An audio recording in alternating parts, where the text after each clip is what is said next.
Good morning and Shabbat Shalom. I know that a lot of you guys are just bursting at the seams to have some information about barley. So, for those of you who just want to know, do we have barley to begin the year? My quick and short answer is no.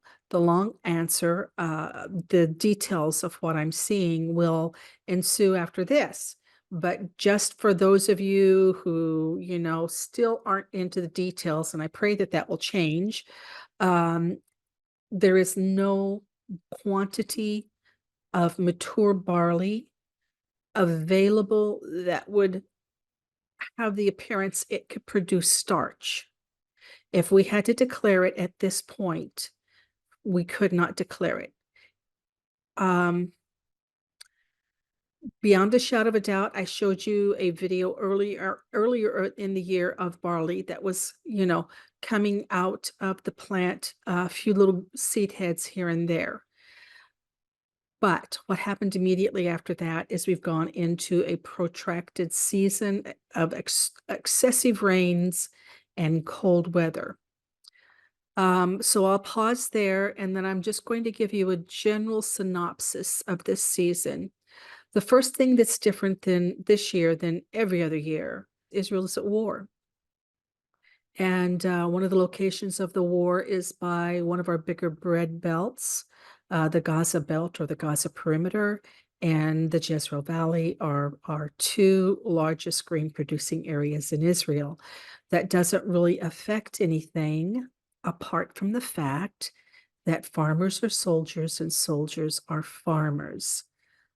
What happened is on October 7th, which was the anniversary, the Gregorian date of the Yom Kippur War, October 7th of this year happened to be the national calendar for Simchat Torah. There was an invasion out of Gaza into our side, into our land, and it precipitated in a lot of the farmers who would have been planting in their seventh month. And yes, I still see that as a cycle on the land, that the farmers plant at the beginning of the seventh month and the eighth month here because they want to catch all of the rain. The less they have to water, the better off it is for them, the more, I guess you could say, profit from the field there is. Once you start watering and turn on the water bill, then it bites into your increase or your profit.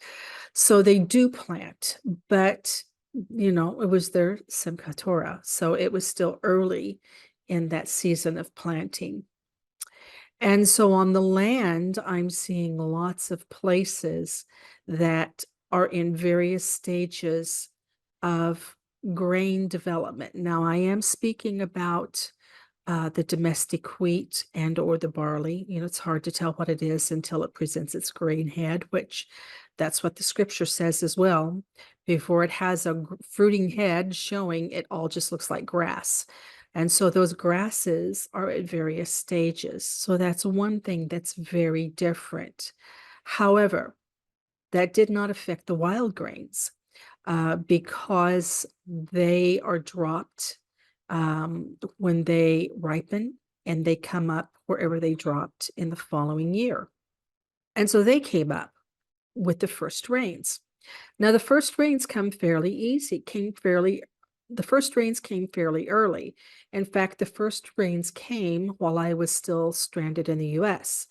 And the rains that came early were relatively light, but they were enough to cause what we've come to call an early flush of grains. And I'm going to say here, I have to make a major correction because when I came into the barley, the understanding that I came in under from someone else was that the domestic grains have nothing to do with the wild grains. Well, yes and no, and no and yes. What happens is because the farmers, the modern day farmer still wants his crop to catch as much of the rain that God provides from heaven as possible, he gets it out ahead of the rains. And the germination rate of those grains have remained the same, even though man has um, tinkered with and hybridized what God created to perform in a bit of a different manner.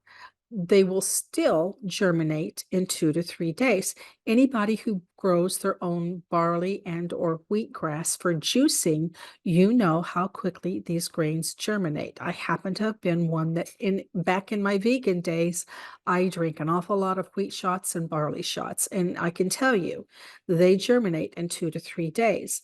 So that is the thing that is the same about these plants. And so a lot of the plants, if they were in the earth, germinated quite early.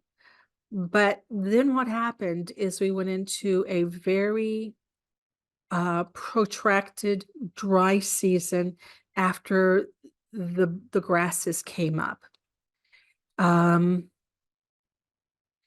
You can also see on the land where there have been probably as many as 3 very prominent plantings of the wild wheat, of the domestic wheat and barley. And so those are in various conditions as they have or have not received adequate rain for them to gain any growth. But with the wild barley, it survived pretty good, but it didn't thrive. Some of it was not big enough to be able to begin to create a grain head. A small pocket of it in a few areas had gained enough height that it could begin to flag, make that top leaf stand up as that grain head pushed it straight up, it had begun to flag or signal, but the rains came back. The rains and the cold have come back. And so all of that progression has stopped because that plant was producing a fruit because of stress, because of absolute lack of rain. It wasn't because it had reached its life expectancy. It was because it was waning, and Elohim created that plant that before it dies, if at possible, it'll make offspring, it'll make new seeds for the coming year. And so that's exactly the process we were in. It wasn't its length of days, it's that its life was being threatened by lack of rain. But now the rains have turned back on. So that's what happened with the early grains. And I want to just give you an update on the weather here. Kind of exciting and a lot interesting. So this is what we were told on Thursday. Move my camera around. Okay. A super legendary system brewing for next week. The prolonged, and they call it a winter, I'll call it the prolonged rainy program that we entered in the day before yesterday in the evening hours is only in its diapers, which in terms of the rain phenomenon, the rainy season phenomena, the atmosphere is still in low gear. However, dozens of millimeters have already been accumulated in a widespread swath. There are places that have already reached 40 to 60 millimeters, and it's only the beginning.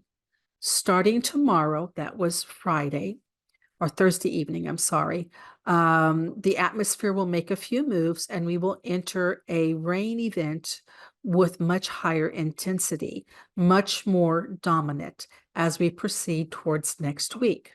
So also grows the basket of possibilities that is at stake.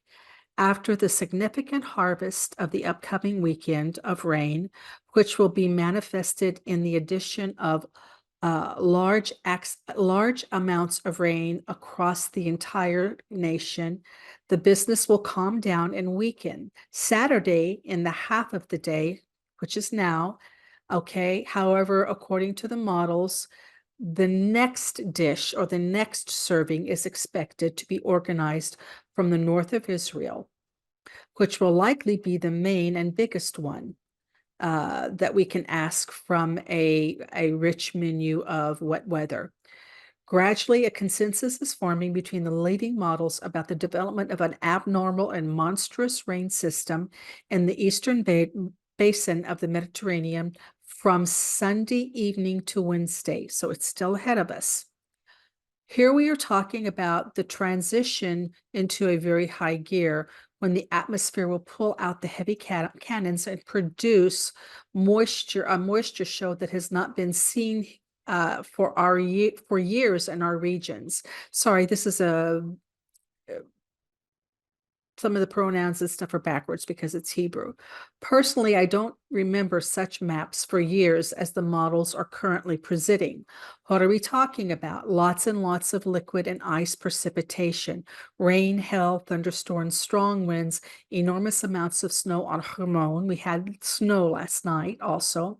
Also interesting possibilities of snowfall on the lower mountain peaks in the north, in the center, and even in the south.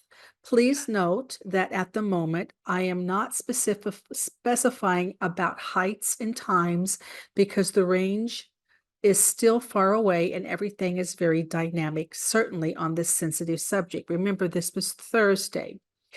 I must lower expectations. It does not appear to be a classic snow system due to the problem of the persistence of cold enough weather in the lower parts of the atmosphere. In other words, we're going to see snow in the lower parts of Israel where we normally don't see snow.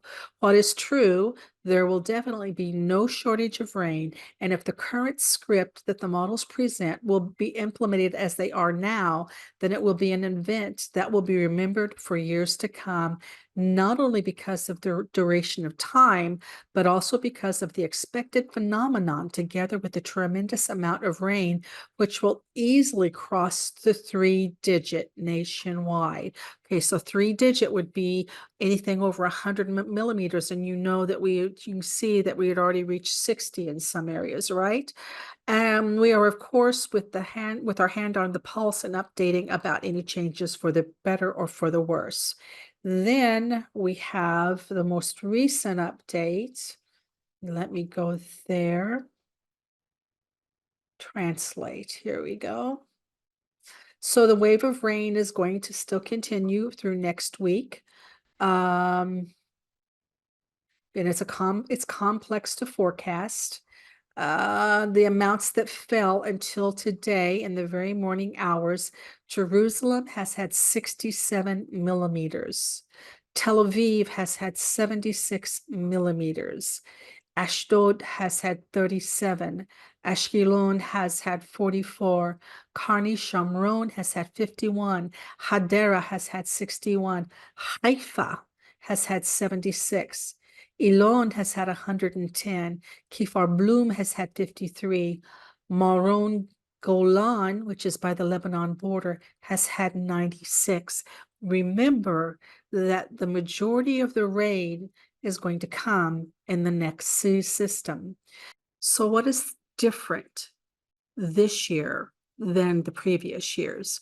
Well, you'll remember maybe that the previous year, when we had a lot of rain, it was at a time when the barley was already approaching the end of its life cycle. This year, the barley has not begun that process, had not begun the process of getting to the end of its growth cycle, the 90, 110, 95 days, something like that in that range, depending on the temperature and depending on how much rain it's gotten. But previously, we were approaching the natural end of the barley plant's life. This time, we're not there in the barley, in the maturing of the barley. And not only were we not there, but there wasn't enough of it that had reached a level of maturity where it could make a first fruit or a grain head. So that's what's different between this year and last year, is when the rain happened in the development of the barley. Remember that I've always, always, always taught you and told you that if it is raining, it is cold. End of story. As soon as that cloud cover rolls back and the sun is exposed, this earth starts heating up. Now, I know it's the same probably wherever it is that you live, but here in the desert, here in the Middle East, that phenomenon is much more profound. And the thing that and the thing is that this prolonged wave of rains is still at the beginning and will continue in different parts and proportions for each in the length of the week ahead, in the length of the week ahead. And this is the forecast for the next few days, as stated in the title, a very complex week of forecasting. It is recommended to follow. So they're talking about thunderstorms from the north to the northern Negev, flood warnings, floods. The rain will intensify at night, mainly in the north and part of the coast. The temperature is unchanged and colder than usual. Monday, rain from the north to the Negev, cold. Flood warnings. Tuesday, rainy, maybe even windy. At night, it's possible to snow on high peaks below Hermon. Wednesday, mainly in the north and part of the coast, cold. Follow Thursday and Friday, local strong winds and colder than usual rains. Okay, so this is a complex. They're saying that's beyond their ability to forecast because there's so much going on. And how does this apply to what we see on the land? Now, I'm going to be interdispersing some videos, and I have been interdispersing some videos and photos here to show you that at the stage of development that we had achieved, what this rain and cold is doing is giving the grains that had come up a chance to gain height and produce a healthy seed rather than a stressed seed. So what I've seen and what you're going to see in the photos is an overall vibrancy returning to the land that had begun to wane in front of these rains. One of the things I have noticed is that as these barleys and wild barleys and wild um, wheat, and even the domestic, if they're planted in the correct season and they're not watered, they begin to lose that vibrancy and go to a duller green in the plant as the water shuts off. And that appears to be that signal that they have to make seed if there's going to be seed for next year. So I had begun to see that dull color on the land, but the photos that you have seen or are seeing tell a completely different story now. So we have gone back to a green and growing season rather than a condition where the earth is forcing and the rain is forcing the plant to produce a first fruit. The youngest flesh not be sorry, the oldest flesh not being old enough to have achieved that 90-day mark. Okay, so there's 90 to about 110 days is what I see that that wild barley is capable of. And we haven't seen that window pass. So all things considered, unless I can find something that I have not found yet, and these next photos will tell you, unless I can get into some of the more wild areas around the fields where there are little caches of wild fields, either on the edges or in between the domestic fields. It's I don't know what we'll find. I don't know what the Father's going to provide. I'm not saying it's not possible. I'm saying that the first of the next month, which should be, if it's a 12-month year, the first month of the year, I'm saying that's quickly approaching. And, last year was awful close, but we were watching something. This year, I really don't have anything that I'm watching. And that's just where we're at. So, you know, I can look at the circuit that most of the barley forecasters use. Most of those locations are graveled and or paved, although not all areas even there are accessible by anything other than dirt. And if it's not graveled and if it's not paved, even though I've got an all-wheel drive, I would not be feel like I was stretching it to say at this point, even tractors would be bogged down in some of the mud because that clay is soft to a good depth. And if you've ever driven on wet clay, even in an all-wheel drive, it feels like being on an ice skate in ice, on a roller, sorry, even in all-wheel drive, it feels like being on roller skates in ice. So that's what we're dealing with. I don't have more than that to tell you. I'm here telling you what I know because I realize time is running short, and I realize many of you have put yourself under stress because you want to know ahead of time. Um, all I can do is report. I won't forecast.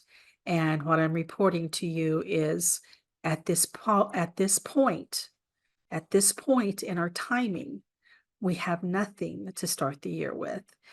If and when that changes, I will be going out. Something that's interesting. Now, I don't need anything but barley and lambs, and the lambs have been born. I don't need anything but barley and lambs to begin the year. But I also realize that heaven and earth are our witnesses, not the sun, moon, and the stars, heaven. That's not heaven. Okay, that's where the sun, moon, and the stars were set. But the rain from heaven is our witness, and the earth below it. And those two work together to tell us the season. And so, what I'm seeing on the earth also, two things that are quite prominent in the Bible. We are yesterday, I think, was the one of the 4 Jewish New Years that is the New Year of the trees. There's precious little almonds in bloom, and it is true. Normally, the almond trees bloom ahead of the barley.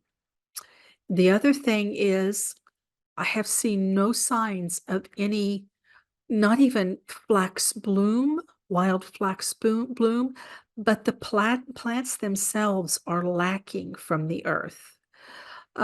So, if you want to know exactly what I believe and why I believe it about the calendar, I have a website called In Search of His Ancient Path.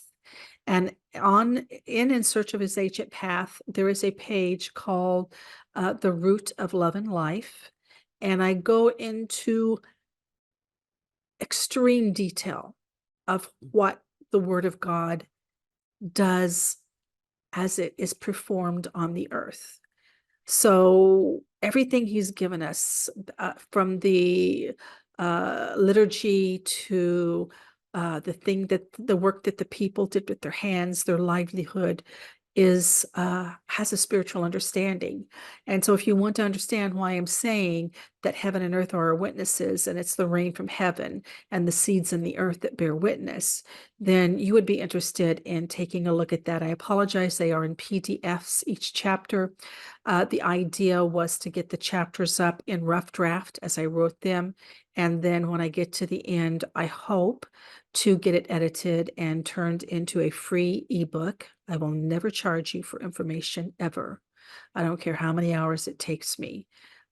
Freely I have received from the Holy Spirit, and freely I give to you. But that is there if you want to understand why I'm talking about this phenomenon of rain and what it's doing on the earth, and what the earth is speaking in this moment by what the plants are doing that the earth yields from itself. And I will still be looking.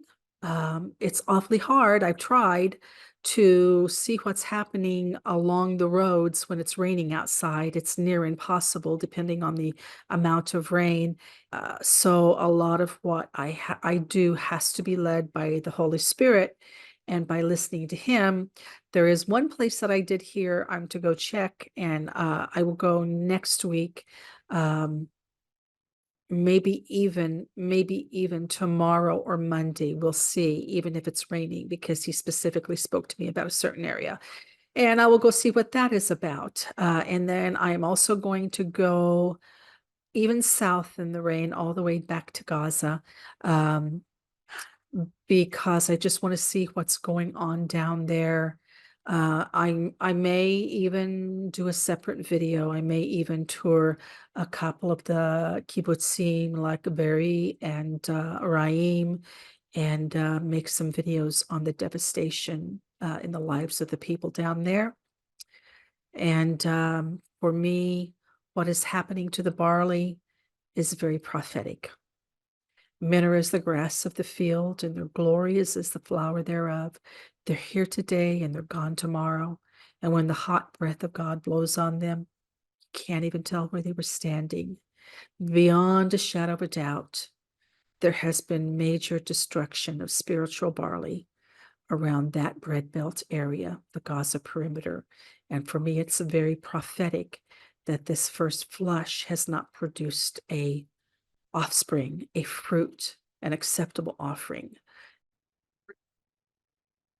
We still may find a first flush. I'm not saying that we will not, but it's been more difficult this year. And that still, for me, is a very prophetic picture of what's going on in the land. Now, speaking of what's going on in the land, in the midst of looking for barley, we have been told here in the north to prepare 4 days without electricity. We already knew that hospitals were preparing to take a major influx of wounded. We already knew that the government was preparing food boxes for northern residents. And we became aware in the last week, depending on who you listen to, that we may be anywhere from 10 to 2 days without electricity, because there is an imminent situation that Netanyahu has said, if the Lebanese Hezbollah in Lebanon does not withdraw back across the Litani River, which is the buffer zone between Israel and Lebanon, that they will go in and force Hezbollah out of that area, as they have displaced 80,000 of our citizens in the northern area of Israel. So I have also been preparing in these rainy days when I knew that I could not see anything from the car, and I knew that I could not get into any of the fields. I have been preparing for our time, if that comes. He gave them till the 1st of February to be without electricity this year. Every year is different. Every year we have to keep our eye on the first Omer in the land to know his timing. So that's what I've got. I hope that gave you some peace. I hope that you will begin to learn this year to be as the wise virgins, prepare for what could be. Okay, be ready to keep the calendar and be willing to accept the fact that we didn't get an Omer in time. If that happens, you know, our command throughout the scriptures are to watch and wait. It's his will. It's his plan. And we're either going to follow his way or we're going to follow our way. Shabbat shalom. So I've just made up a bunch of stuff. I've got some pemmican and beef jerky. I've got my canned goods that I've canned from last year's produce. Oh my goodness, beans and rice. I've got barrels of rainwater to filter in my Berkey. I can cook. We've got propane. I've got the grill. I've got the barbecue. We even have some solar panels. If they don't knock out the data for the phone, I will be able to communicate with you about the barley in the event that the power grid is taken out here for the north area. So you might be praying about that. I don't feel any stress or fear over that. Maybe I should, maybe I shouldn't, but at this point, I don't have any stress or fear over that. I realized when I came to Israel that I gave my life away, and there's nothing I have that I truly own and never have anyway.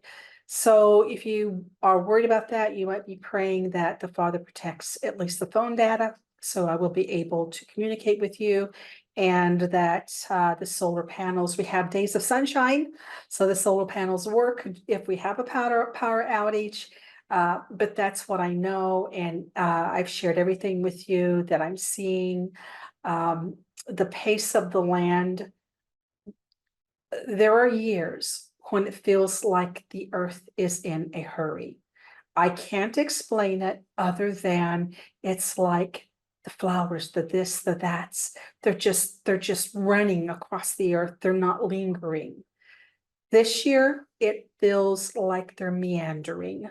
Um, but a feeling is a feeling, and an omer is an omer. And we're still looking for that omer of wild barley. And I'll try not to be too much of a stranger to YouTube, but I'll make a commitment to check in with you more frequently at this point.